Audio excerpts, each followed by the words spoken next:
अगर यह प्रश्न किया जाए कि बच्चे वास्तव में क्या हैं, तो ये प्रश्न बहुत वाजिब है।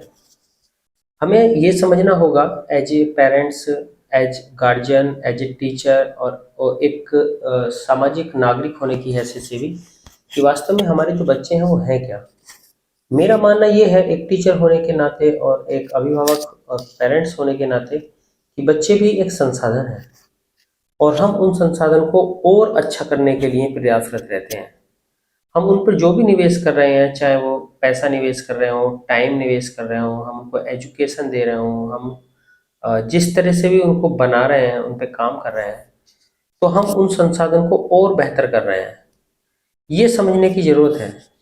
जब मैं कभी बाहर निकलता हूँ और लोगों से बात करता हूँ, पूछता हूँ, तो वो ये जानते ही नहीं है कि रिसोर्सेज कहते किसे हैं, या बच्चे रिसोर्सेज क्यों होते हैं।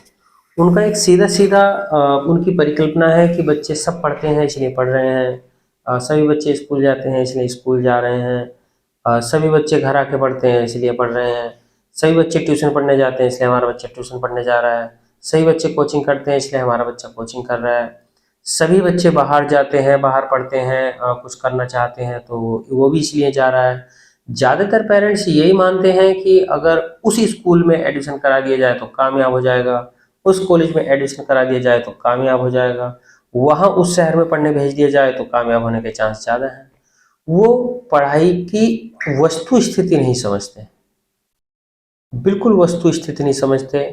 उन्हें इस बात से कोई मतलब नहीं है कि उनके बच्चे का मानसिक स्तर कैसा है, उन्हें इस बात से कोई मतलब नहीं है कि उनका बच्चा करना क्या चाहता है, उन्हें इस बात से कोई मतलब नहीं है कि बच्चा उनका किस समस्या से गुजर रहा है, उनको इस बात से कोई मतलब नहीं है कि बच्चे की रुचि और पर्सनैलिटी क्या है,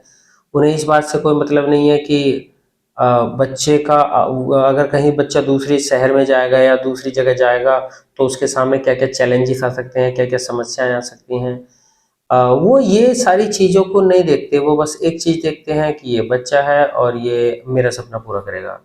या ये एक सपना पूरा करने जा रहा है, या अगर ये वहाँ जाएगा तो वहाँ जो मेरा सोशल स्टेटस बढ़ जाएगा, या कल इसको कोई कुछ नौकरी मिल गई या कुछ हो गया तो इसकी शादी बहुत अच्छी हो जाएगी और कोई बड़ी बात हो जाएगी। इस दृष्टि से बच्चों को देखा जाता है, ना कि इस दृष्टि से बच्चे को देखा जाता है कि वो एक रिसोर्स है, उस पे बेहतरीन काम होना चाहिए, उसके एथिक्स पे काम होना चाहिए, उसकी मोरल वैल्यूज़ पे काम होना चाहिए, उसकी पर्सनैलिटी पे काम होना चाहिए, उसके स्किल्स पे काम होना चाहिए, उसकी हेल्थ पे काम होना चाहिए, उसकी काबिलियत को शार्प करना चाहिए और उसकी कंपनी पे काम करना चाहिए। उसके अंदर जितने भी